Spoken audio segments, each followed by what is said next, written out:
Well, good old Brandon. He came to, if I mess up tonight, he'll hold my hand, tell me it's okay.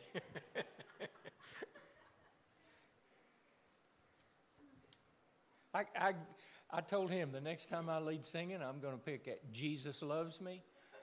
And everything that I am 100,000% sure that I know how it goes. And I guess that won't. Huh?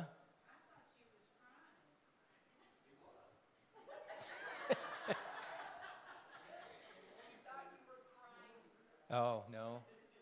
No, I messed up that one song and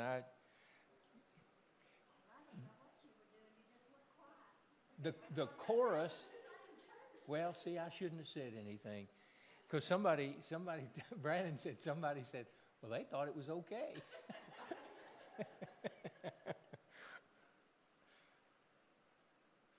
But I guess we get through it. Well, the light's off, so it's time for us to begin. We'll begin with the prayer, so if you will, bow with me. Our dear Father, we thank you for the life that you give us, and what a precious gift it is. And our Father, we know that we are stewards of the life that you give us, and we pray that we would be good stewards, that we would live well, that we would live according to your will, that we would trust you, that we would fall in love with you, and that, Father, our love would grow each and every day. Dear Father, we long to be with you.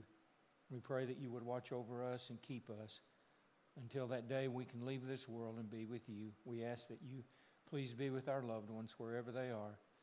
Help us to serve you for as long as we live. And we pray this through Jesus' name. Amen.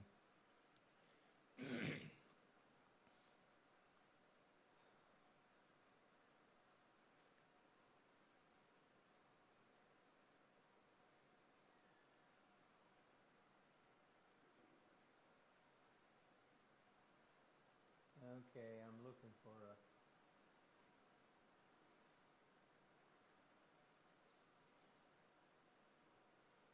These are all the New Testament writings that we've looked at. And one of the things I'm looking for the aorist tense. I think it's after this one. Nope, maybe after this one. Okay, this is where we are. It's on the aorist tense, and it's whenever you see the aorist tense in the Greek language, then what you understand is that there is something that occurred in past time. It's a single, it's punctiliar, it's a single event that happened, and so the aorist describes an event as completed action in the past rather than action that is ongoing. So here are the places that we've looked at, and we won't spend a lot of time on this, but here's what it does. It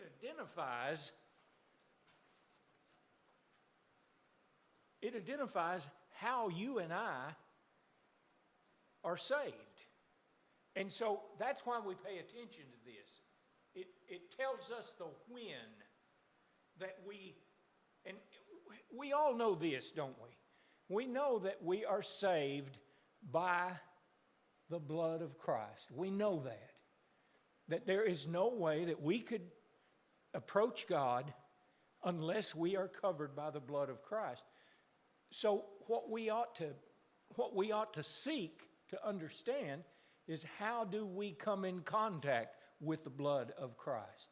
That's what's important. We're saved by grace. We're saved. The reason that we have the opportunity to be saved is because of God's mercy, because He looked down upon us and He felt bad for us. He said, they're in trouble. If we don't do something, they're going to be separated from me for an eternity. And so here's what God did. Romans chapter 6 and verse 3, the word baptized is in the aorist. And it means a singular, punctiliar event that occurred in these people's lives. And then he uses in Romans chapter 6 and verse 4, he says you were buried. And that's aorist. And what that does is it tells you that this burial is pointing to a single event that occurred in somebody's life. And that single event is the time when they were cleansed, when they were made right. And then he says, Romans chapter 6 and verse 4, that we live because of a singular, and see, all of these singular events, they're all talking about the same thing. And he uses an aorist subjunctive. And then he says in Romans chapter 6 and verse 6 that we have been crucified with Christ. So that's aorist. And that's pointing to this punctiliar event in your life when you were buried, when you began to live. And then he says in 6 and verse 7 that we died with Christ. And if you'll remember, that's aorist. But if you'll remember the trustworthy statement, if we died with him, what will happen? We live with him. So if you died, and that's the word that's used here, if you died in this punctiliar time, in this event that occurred in your life where you were crucified, where you came to life, where you were buried, where you were baptized, if you come to that event, then you will live with Christ. Colossians chapter 2 and verse 12, it says we were raised with him. When were you raised with him? And this again is a punctiliar event in your life. You see, you died in verse 7. In Colossians, you were raised. What's he talking about there? Yeah. Because what has he said in Romans? That baptism is a death, a burial, and a resurrection. So what's he talking about raised? He's talking about a single event that occurred in someone's life that they are to mark and remember for as long as they live that they were raised. That's in the aorist. And then he says that we were wiped out in Colossians chapter 2 and verse 14.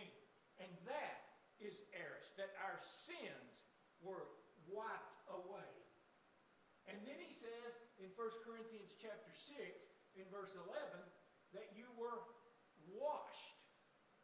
And he uses the word washed in the aorist tense. And again, I hope y'all don't think this is awfully boring and this is too technical and I don't want to hear this.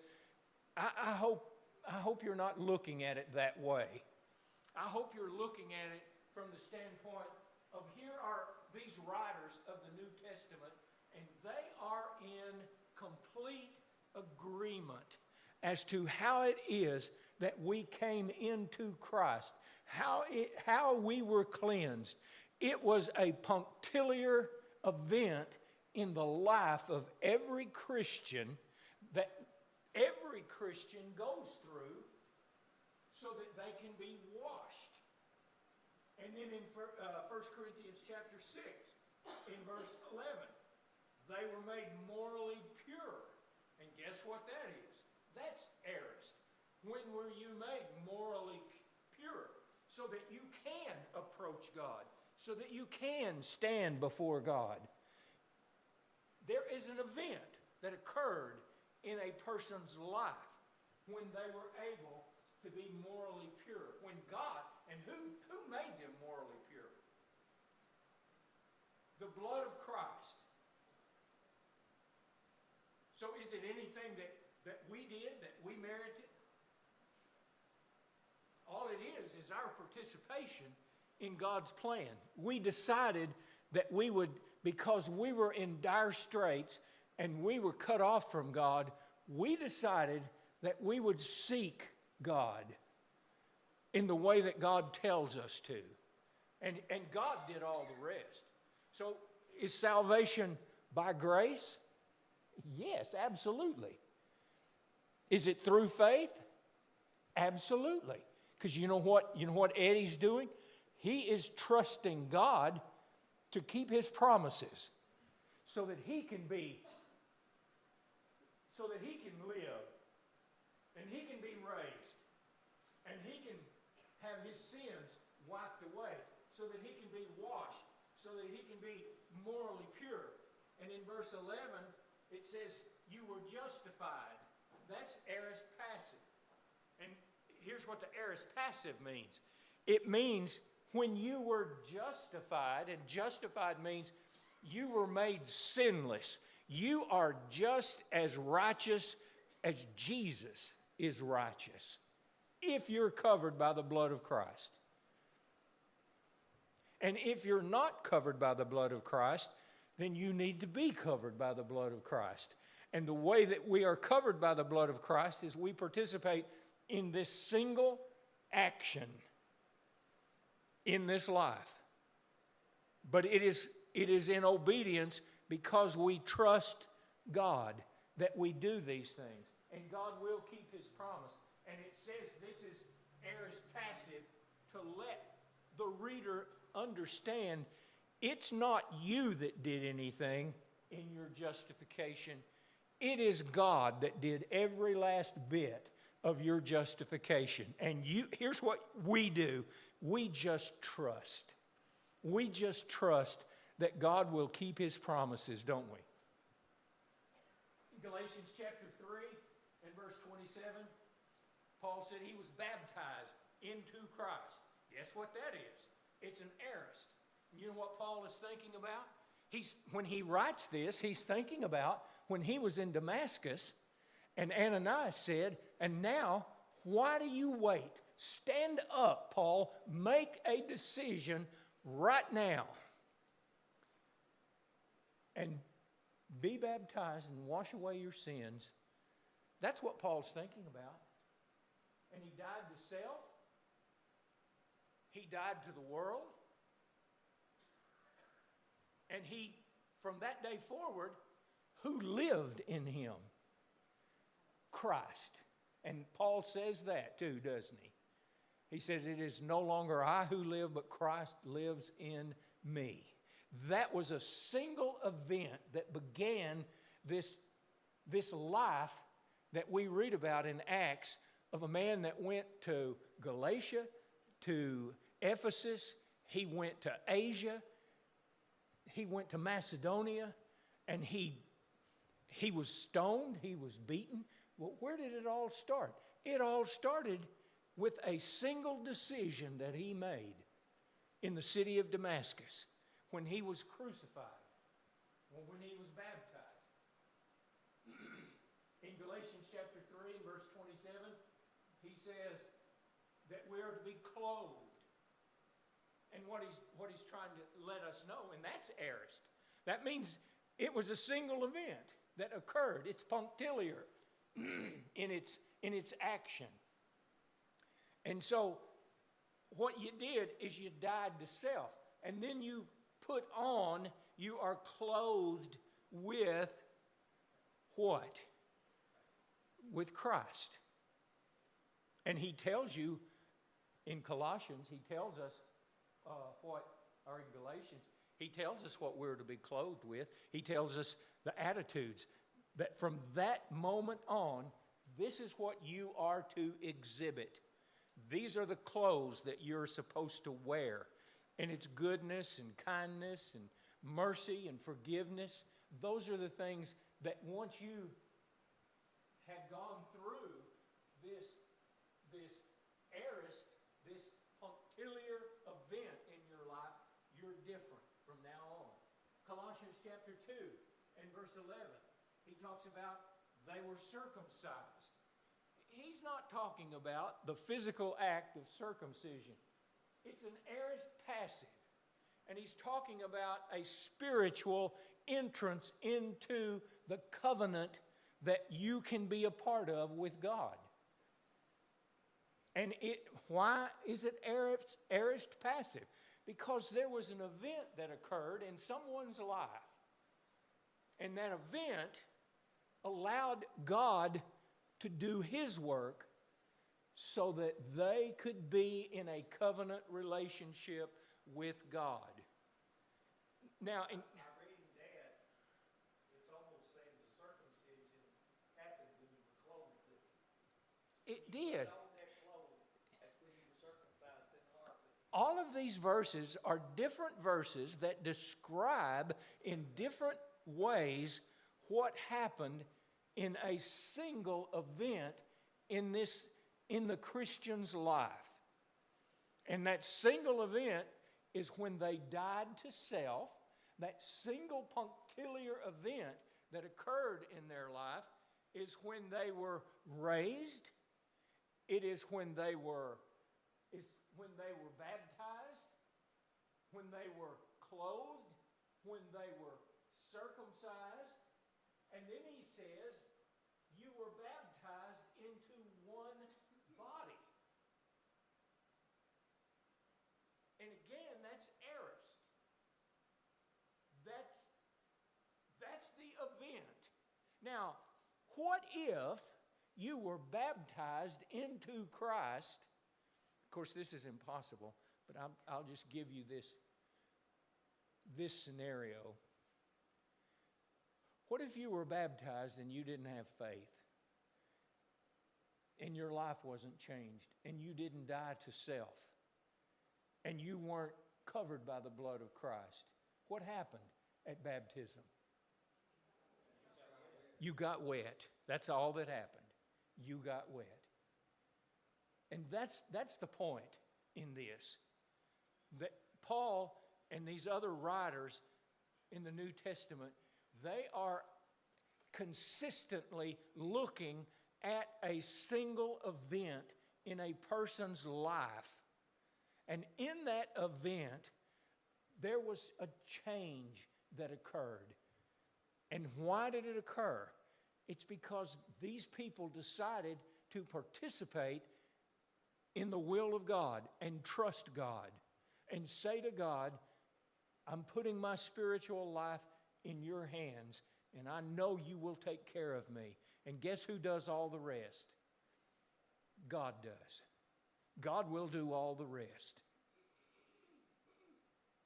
And that is the aorist tense. And that is, once you go through this, I guess I mashed the button. And then Paul says, we died with him. That's aorist active. That means you have a choice in that. It's your choice to die with Christ. And you have a decision to make. Am I going to do that? But it's aorist because it's pointing back to that time where you made that decision. Are you keeping the promise that you made to God? And then he says in Titus chapter 3 and verse 5, and these are all passages that we've studied. He said he saved us, and that's aorist active. And you know why it says, you know why it's active? It says he saved us. Who's the he there? It's God. So who does the saving? God does. But you know what God, as he saves, you know what he looks at? He looks at the single punctiliar event that you went through in order for him to save you. And what is that event? The when of it is when we are baptized into Christ. And the reason that I worry about this is because of unintended consequences of good, honest people. People that I've known and that I've loved through the years. And they have just, I had one person that I just think the world of tell me, you're just wrong about baptism. You're just as wrong as you can be. And one of these days, you're going to find out you were wrong. And you know what I told them? I said, I thank you for your honesty, because most people wouldn't be that honest. But I appreciate your honesty. And then I said, and I hope you'll reconsider, and I hope you'll restudy. Because on the day of judgment, you don't want to stand before God thinking that things are okay and that you're covered by the blood of Christ. And all of a sudden, you find out you were not. And I tried to say that with the greatest humility that I could muster. Because I don't want to push anybody away from God's salvation. Because you know what? We're in deep, deep trouble if we're not covered by the blood of Christ. Because we cannot approach God if we're not covered by the blood of Christ. And there is evidence when you start studying, there is evidence throughout the New Testament that points to how it is that we participate in this single event, punctiliar choice that we make, when we make it, how we make it. And you know what? God's made it, He's made it clear. And if we want to participate in the blood of Christ and be cleansed so that we can approach God, that's what we need to do. And I suppose more than that, that's what we better do. Otherwise, we're going to be separated from God. And here's what God will do for those that stand before Him and are not cleansed. He will become a consuming fire. He will become an eternal consuming fire. And so, you know what Paul said? He said, I don't look at people anymore according to the world standard. I don't look at whether somebody's educated or uneducated, whether they're rich or poor, whether they have power or no power. He said, I look at them through the eyes of God, whether they are saved or lost. That's what Paul said. He said, that's the way I look at people. I don't look at their house. I don't care what kind of home they live in. I don't care if they have the biggest house in the community. I had a guy tell me one time, I asked him why he bought this. It was a big house, and I said, well, why did you buy that? Because he bought it, and he wanted it. and then, I guess within a year and a half, he sold it. And I said, why did you buy that house? He said, because at least one time in my life, I wanted to have the biggest house in the town. And he said, that's why. And then he found out it was too much trouble, so he got rid of it and sold it to somebody else that wanted to have the biggest house in town. But Paul said, I don't look at people that way. I look at whether they're covered by the blood of Christ or not. And isn't that the way we're supposed to look at people? Are they saved or are they lost? Because that's really all that matters, isn't it? Okay. This is the next one. It's 1 Peter chapter 3, verses 20 through 21. And you know what that one is, because this is the popular one that we hammer on. It says, Peter said, who were once disobedient when the patience of God kept waiting in the days of Noah during the construction of the ark, in which a few, that is 8 persons, were brought into safety through the water. And corresponding to this, baptism now saves you, not the removal of the dirt from the flesh, but an appeal to God for a good conscience through the resurrection of Jesus Christ. And you know what we do with those verses? We argue with those verses, don't we? And sometimes in our argument, what we do is we miss the point. We miss the point of what Peter is trying to teach. Peter is not arguing, as none of the New Testament writers are arguing about the necessity of baptism. What we just went over, that is an indication that they took baptism for granted. They expected that if you were a child of God, you would have gone through this event. And that's why when Paul got to Ephesus and those 12 men hadn't even heard of the baptism of Jesus, he taught them, and that's why Apollos was taught more perfectly, because they misunderstood the event that put them into Christ. Did that mean they didn't know anything about God's Word? No, it didn't mean that at all, because Apollos was a very eloquent man, and he was going in places telling people about Jesus and how Jesus was the fulfillment of God's promises. He told people that, and he was very good at it. He was very convincing. But if they didn't go through this single event that put them into Christ, that had to be fixed, didn't it? And so Priscilla and Aquila taught him, and he obeyed the gospel, didn't he? And then he was covered by the blood of Christ, because you can't be cleansed unless you're covered by the blood of Christ, because the blood of bulls and goats won't take sins away. Only the blood of Christ. And so Apollos had to be taught that. And when he was, because he was a good, sincere man, he obeyed what he was taught. He listened to what God said. Now, this is what Peter is doing. He states this very basic, okay, he's going to go turn the light on so we can get through this. He states this important basic truth. For Christ died for sins once for all, the just for the unjust, in order that he might bring us to God. Why did Jesus die?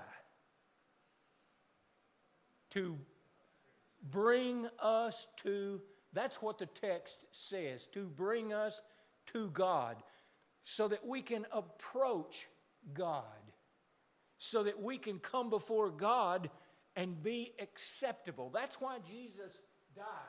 And what did he die for? What was the reason? He died for our sins. Now, what does sin have to do with us coming before God and approaching God?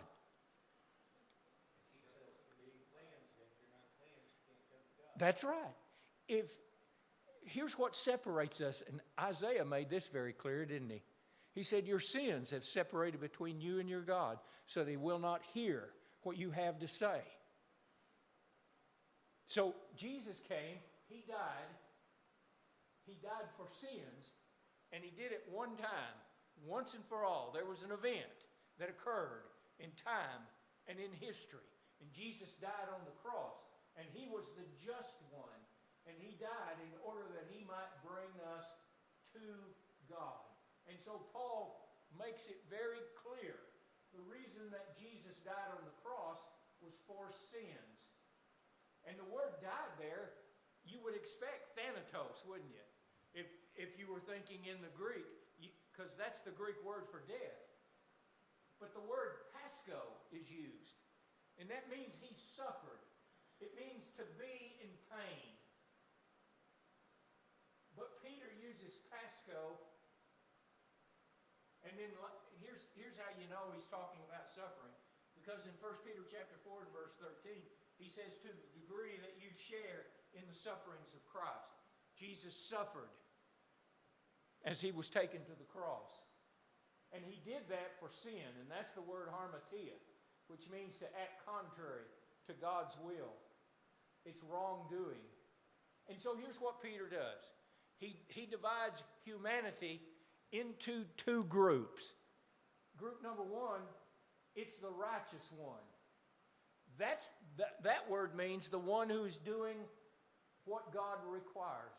And group two is the unjust. You remember he said that the just died for the unjust. Well, the unjust are the ones that are unrighteous, the ones that are not being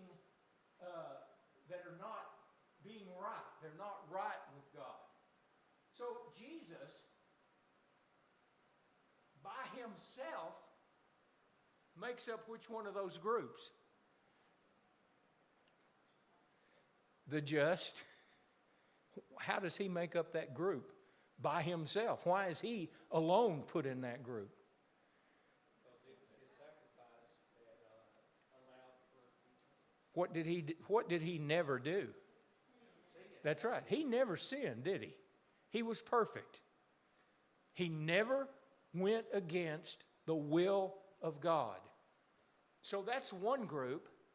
And if you happen to be in that group, you don't need to worry about God coming back and judging, because you'll be okay.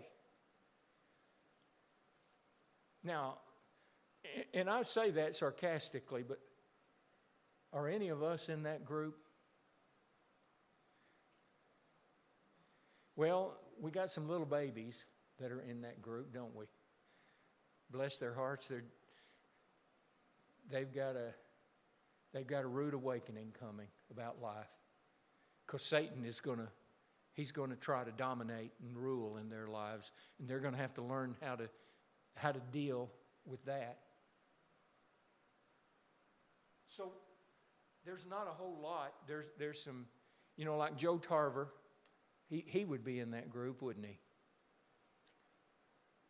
So I suppose there would be some people in that group that are doing what God requires. They're the just. But the other group is made up of those people who have sinned. And what does God say about that group of sinners? He says, "For all have sinned and come short of the glory of God. There is none righteous, no, not one." So I guess we'll stop there in those two groups. But the reason we're doing this is so you'll understand what Peter's talking about in the next verse. And that's why Paul put this verse before verse 21.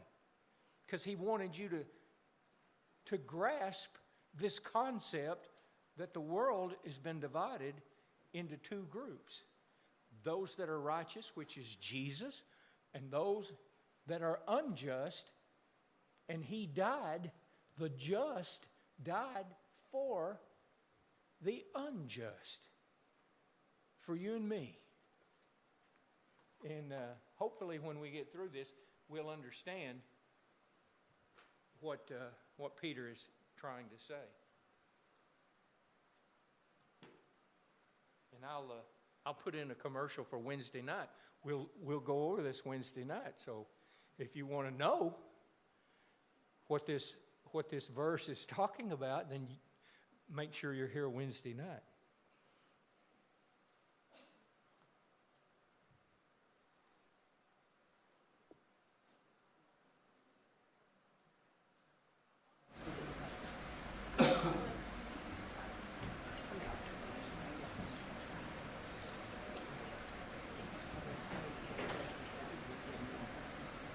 Okay, our first song will be number 704. 704.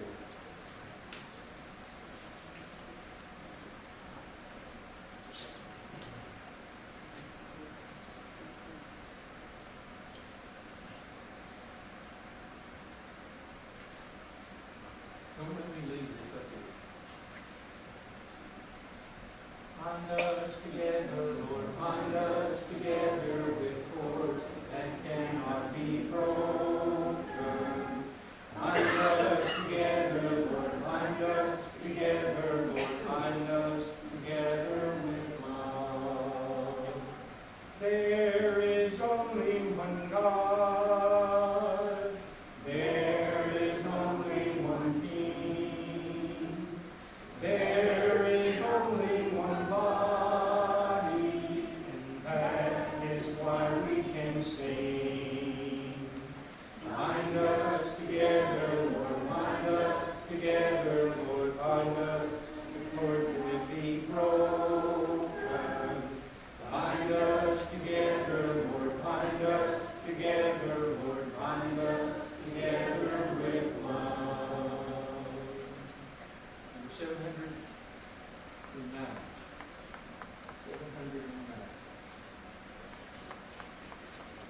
We'll sing verses 1, 3, and 5. How sweet, how heavenly is the sight when those that love the Lord in one another's peace delight, and so fulfill the word. Being free from envy, scorn, and pride, our wishes all above. Each in his brother's failing sight, and show a brother's love.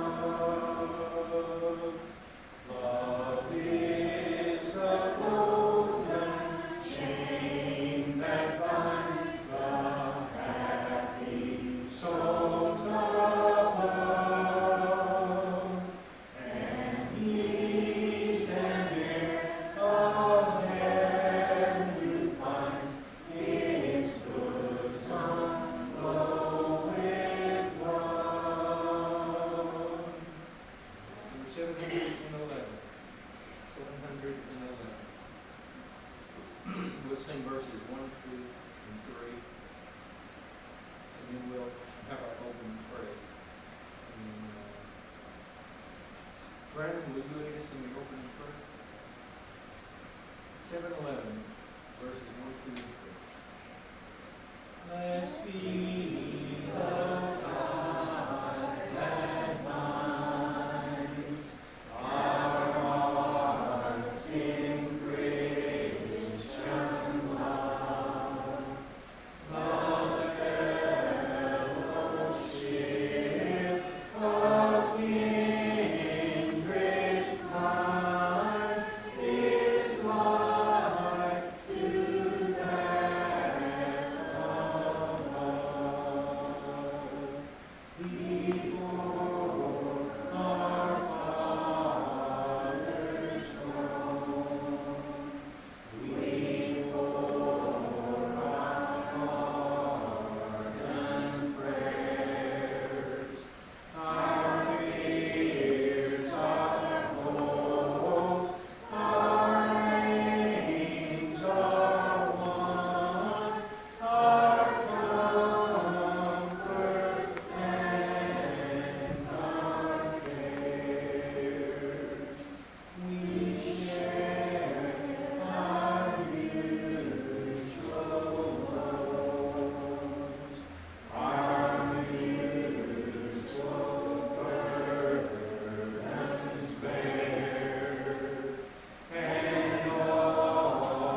Let me mark number 778 for our invitation song.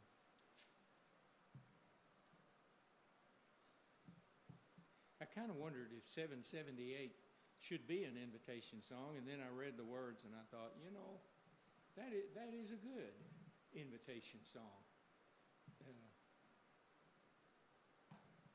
Well, here's our lesson for tonight. This is just Christianity is supposed to make a difference in our lives. And if it doesn't make a difference in our lives, maybe we don't understand it. Here's what Paul did. Paul wrote 3 letters, probably 4, to the church at Corinth. He was there at least 3 times, and maybe more. And he went out of his way to go to Corinth, to fix things that needed to be fixed. And what he was trying to do is teach them that Christianity changes your life. He says, or do you not know that the unrighteous shall not inherit the kingdom of God? Do not be deceived, neither fornicators, nor idolaters, nor adulterers, nor effeminate, nor homosexuals, nor thieves, nor covetous, nor drunkards, nor revilers, nor swindlers shall inherit the kingdom of God. And then he makes this statement. He says, and such were some of you. And here's what he's talking about. He's talking about their past. He's talking about what they were in the past and what they are now in the future. And guess what happened? What happened was they went through that punctiliar event in their life where they were changed, where they were made into the image of Christ. And so we shouldn't be surprised if we would read through Colossians that over and over and over, here's what Paul would say. Paul would say, Christianity makes a difference. It makes a difference in our lives. And here's what Paul would say to them. He would say it makes a difference in the way that we treat one another. There were divisions in the church at Corinth. And they started following this person or another person. And so they were divided. They were divided into 2 different groups. And for the most part, it was over opinions. And you know what Paul tried to teach them? He tried to teach them that the reason that they're not treating one another the way that they ought to is because they haven't died to self.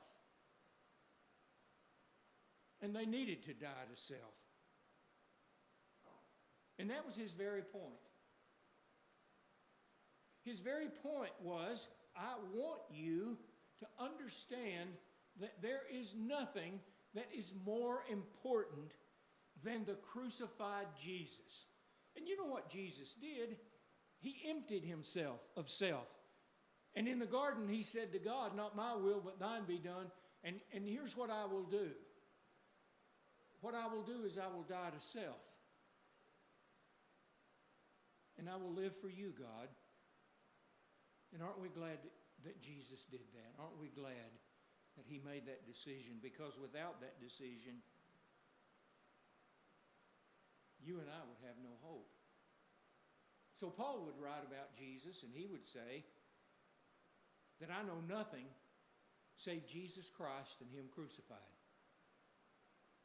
You know what he's saying to the brethren at Corinth? He's saying to them, the only thing that's important in this life is that Jesus was crucified and that he died. And he was saying to them, that's what it means to be a Christian. And that's what it means to treat others the way that we would want to be treated. That we would treat them like Jesus. He would say in 1 Corinthians chapter 3 and verse 11 that the foundation of life is in fact Jesus. And that foundation makes a difference in how we live and how we act. And here's what Paul is doing. He's building up to this crescendo. He's trying to set the stage, and he talks about Jesus, and he talks about Jesus is the foundation. I know nothing save Jesus Christ and Him crucified, because it is going to crescendo to this symphony of how we are to treat one another.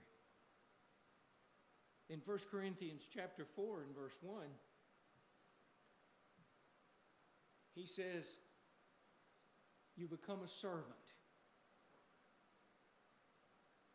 And that's how Christianity makes a difference in our lives. Jesus said, I didn't come to be served. I came to serve and to give.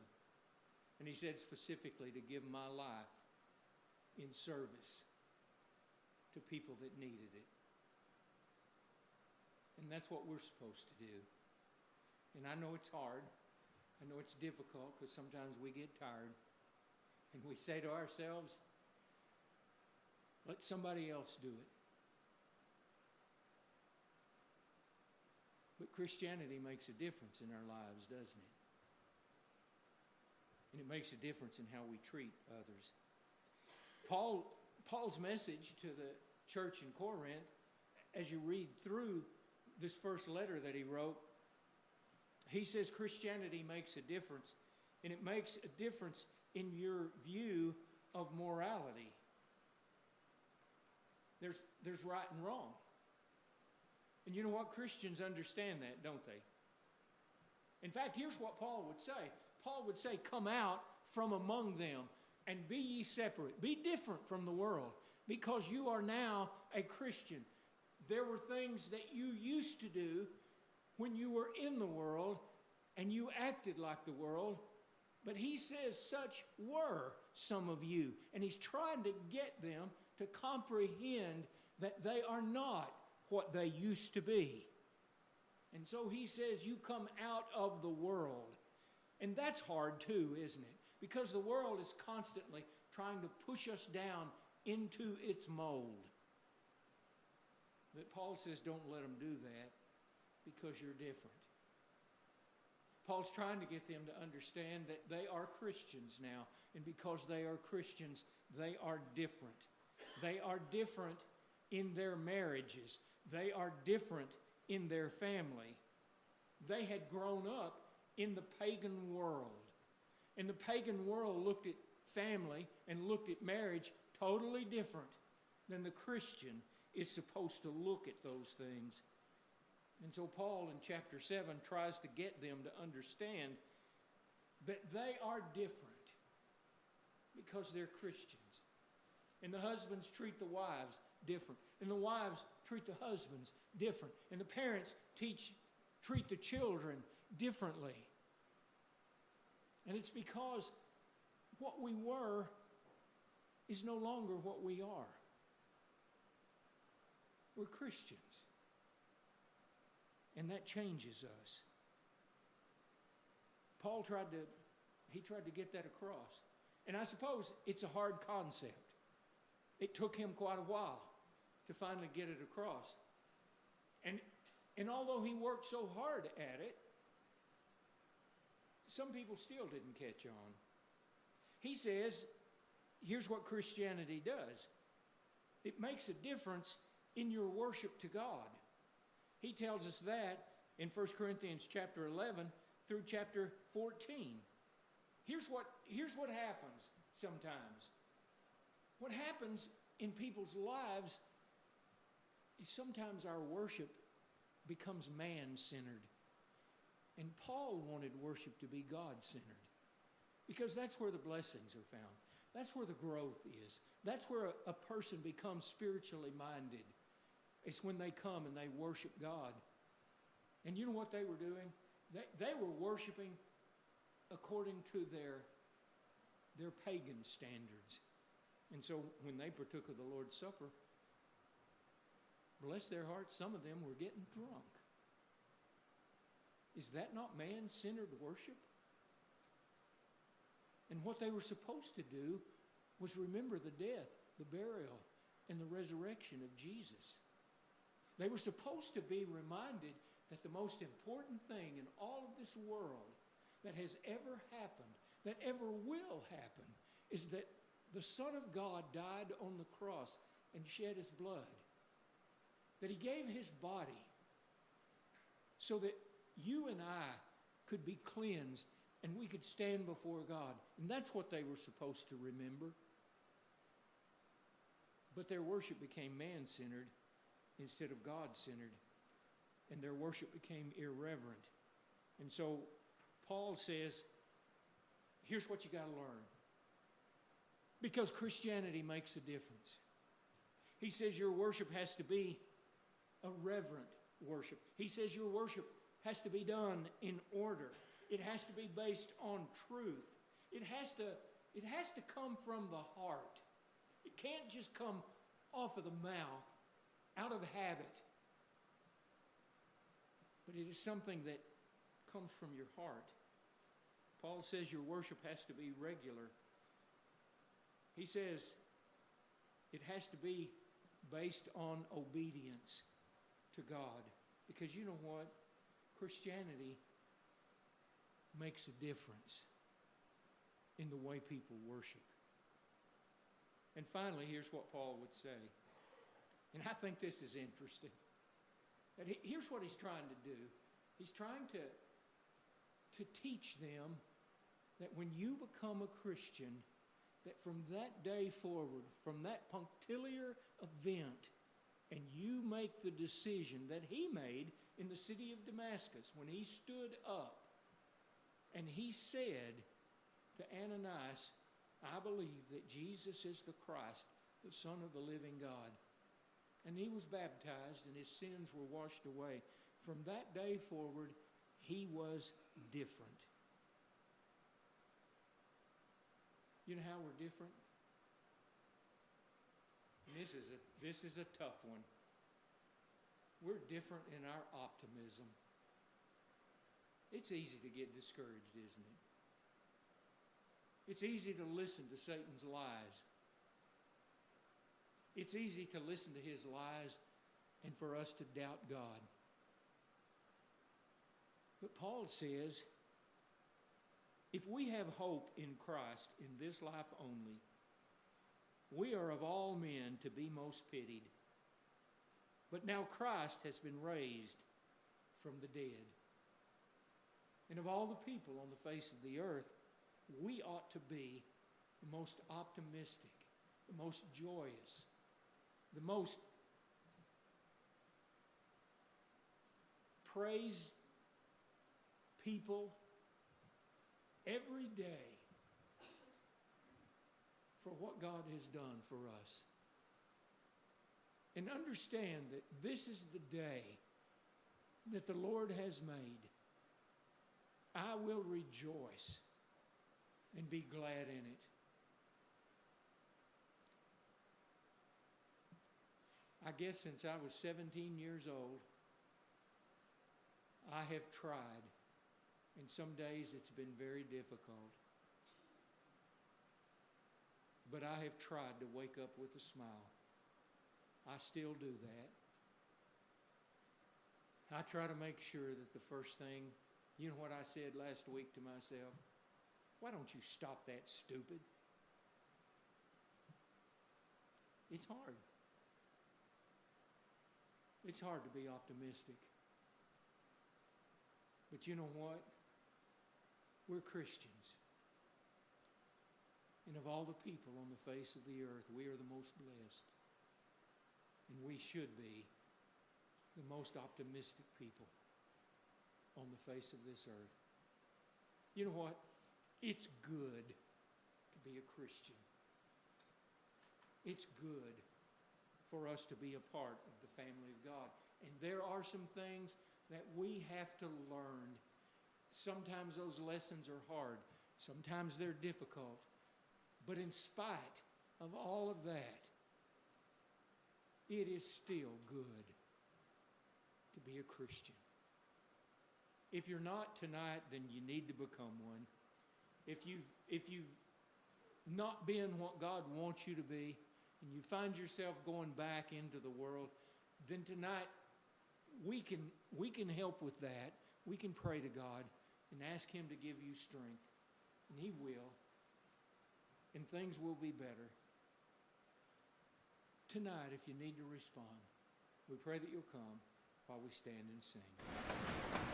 Be with me, Lord, I cannot live without Thee.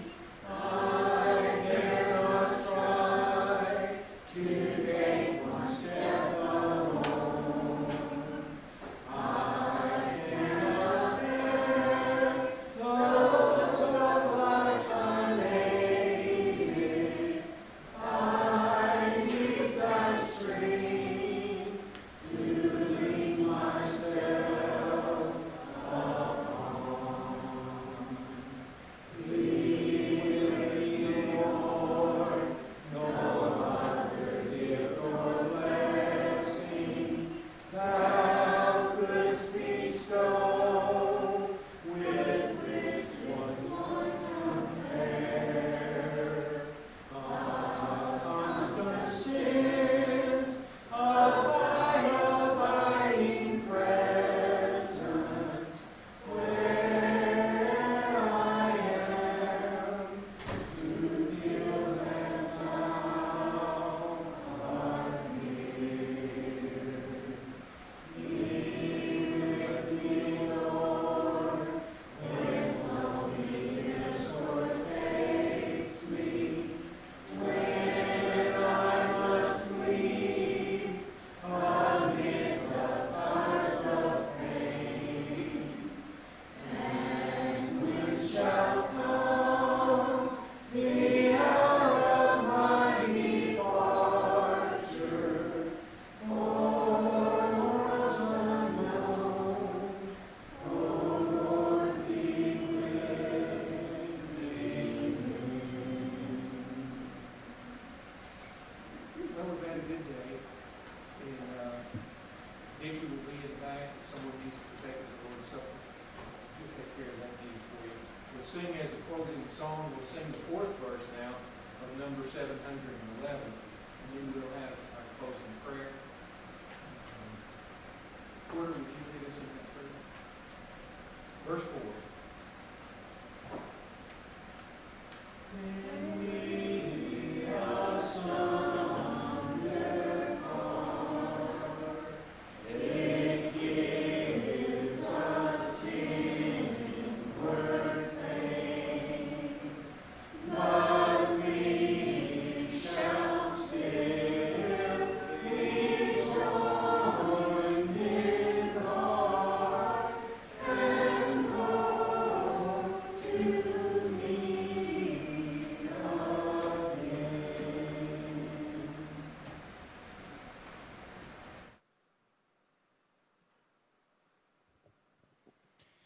Dear Heavenly Father, Lord, we thank you for this day and all of our many blessings.